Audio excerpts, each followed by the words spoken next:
Welcome to Disturbing Comics, where we talk about the craziest comics, manga, and manhwa. Killing Stalking returns. The first video, link in the description, you should watch that to catch up. Today, we're going through chapters 6 through 13, and I know y'all really like this story, but if you want me to continue it 100%, you gotta let me know. Now, this video isn't exactly like the first. It's a little bit more humorous, which I think will work out well. Killing Stalking is about Yoon-bum, who stalks a guy he's been crushing on, only to discover they are the Korean Ted Bundy, Song-woo.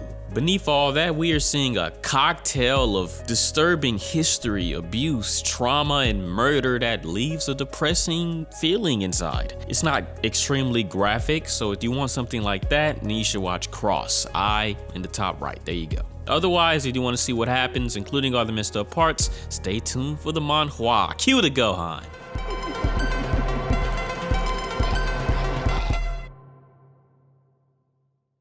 Bum.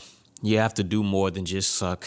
You gotta slurp. He got hot dog juice all on the face, but turns out that was just his imagination. He wants this to happen. He's hoping for this. And when he's not being treated so bad, he has a lot of time to go to his mind. And Song-woo even leaves him behind one day, but he tells him, don't go past that line. So the question is, become Song-woo's sugar baby or escape, only to go back to his abusive uncle? Even worse, if he's caught escaping, he can be sure he's gonna be ripped apart by Korean Ted Bundy over here. Bum decides that going to safety is best and opens the front door, only to see Song-woo singing his favorite song. If you don't close that door, he's not gonna be killing you softly.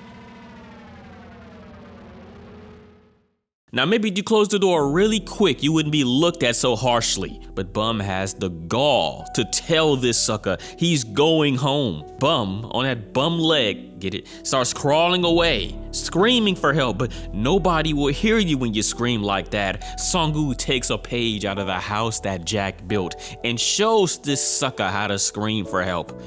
Bum falls on a car.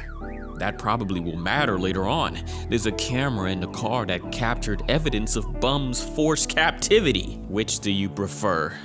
What a great question. Bum uses the seduction card, hoping it'll change his mind. But I bet he didn't imagine he'd get knocked into North Korea with that punch. Song-woo begins hanging him. I can't really show the noose images on YouTube because for some reason, YouTube's little bots is gonna interpret that as me saying that I'm gonna do that to myself and that y'all should do it with me, and then they're gonna strike my channel so I can't upload for a week. But anyway, Bum calls for Song-woo to save him, which is like an anime flashback that reminds him of his mama. This saves him from death, but Song-woo did say he would slice under that neck if he tried to escape, and so Bum is wounded again. Well, it looks like it's healing quite nicely. And while it's healing, Song-woo gets the urge to go hang out in gay bars. And look what he brought home, a nice older man who had some great card tricks. So what better idea than to put their lives on the line, their fate at risk, through the chance of a card game. Now this right here, that is how you draw evil. Anyway, the goal was to pull the ace from the opponent, so Bum just won. He pulled the ace and now he gets to live. He won the practice round. In the real round, Song-woo helps Bum pull the right card. Nobody would be able to figure out this kind of cheating, not even that girl from the Kakegurui anime. Now, Song-woo helping Bum pull that card makes him feel good and special inside. Feeling special is a tough concoction for someone like Bum, because what if one day he decides you're not so special anymore? Remember, Song-woo is definitely a misogynistic serial killer, but Bum here is not a full deck himself, no pun intended. Overall, the old man wins the card game, but if he wants to live, he has to kill Bum. And to convince the old man of this decision, Song-woo says all this. Oh, come on, it won't be so hard. Look at him. He looks like a feral animal. Busted. Who would feel bad killing that? Well, this guy does. He can't do it. Song-woo picks up Bum to impale him on the knife that the old man is forced to hold with tape. But don't worry, Bum, you're still special to Song-gu. See, actually, he taped the knife backwards, ramming Bum into the butt of the knife, stabbing the old man directly in the gut. How do you think I felt when you put your damn hot dog against my mouth? Well, see, look, nobody told you to go in the bathroom with him and get on your knees and let him arrange for a hot dog meet with your mouth. Nobody told you to do all of that. You went in there willingly. And even then, alternatively, it's not the same. That's a knife that has damaged his internal organs. So this is what I have to say. I'm assuming that Song-gu isn't gay. In fact, this whole killing itself seemed very homophobic. But he'll make a hell of a exception for Bum. And I'm sure that's actually common for a lot of straight guys. You don't have to hide it. Just be honest. You felt gay for somebody. But that sucker is dead, sadly. He won't be visiting his family anymore. Song-gu calls it Bum's first killing. Now that is excellent thumbnail material. Let's go to the police station. Remember him? His name is Song-bae. Now I'm just gonna call him Bae, okay? Now whenever I see Bae, I read his lines like he sounds like Caleb City. In fact, his whole life is a Caleb City skit full of bad luck and despair. It all started years ago when he solved a big case, when really he apparently arrested an innocent man. I will say it's kind of confusing how they explain his backstory here. It's like they first say he insisted on an innocent man being a criminal, but then his father dies because the real criminal was loose. I'm just a little confused, but don't worry, I'll touch up. Bae goes on a patrol, randomly finding a young man, an older man, in a car accident related argument. Now this young man, this persona protagonist, he's trying to get Bae out of here. Why? Surprising. I mean, this old man wants to fight him, but he doesn't want Bae involved. The police officer, he doesn't want him involved. And the reason why is because he would have to take that dash cam as evidence. And the young man takes plenty of instances to get him to not take the dash cam drive. Well, he's got it. Now it's time to go back to the station and click on those folders to see who was at fault in the car collision. The young man was speeding. Slow the fuck down. Now, let's click on this random folder from this other day, cause why not? Now, in the video of the random other day, it was raining. Some random man is walking all mad in front of the car. He's picked up someone, and that someone falls on the windshield. You remember that escape attempt by Bum?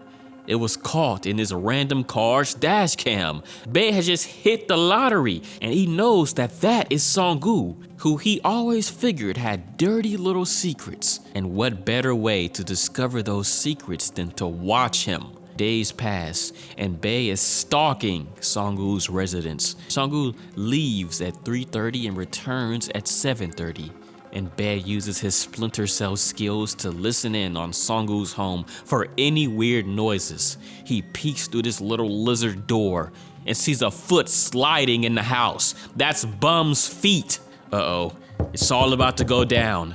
And even worse, Song-gu forgot something. I'm from the police. There were reports about strange noises in your house. Reports from who? Nonetheless, Song-gu lets him inside. There's totally not anybody crawling around my flat. Now Bae gets a good look around, and Bum is hiding in the drawer underneath the sink, unknown to both Bae and Song-gu. This detective in plain clothes isn't winning any favors. Hell, if he's caught, he could lose his job. He pretends to call the sergeant to look like he's in official capacity to be here, only for his phone to ring while he is talking, showing he's not really talking to anybody. Oh, I thought that said spooky rice. I was talking to Bae. Come to think of it, officer, there's a place you haven't checked yet. Check the wardrobe. That's insane. That's where Bae saw Bum's foot enter. It's like Song-gu wants him to find his kidnapped victim. Song-gu plans on murdering Bae if he finds anything. But Bum isn't in the closet. He's underneath the sink. In the end, Bae finds nothing suspicious. So when Bae is gone, Song-gu goes crazy looking for Bum, like he's actually seriously scared that his victim is gone. That little fucker actually ran away. He gets so angry he beats a pole outside, and the visage of his mother creates even more disdain for Bum. Even nuttier is imagining his mom choking to death got him hard down there.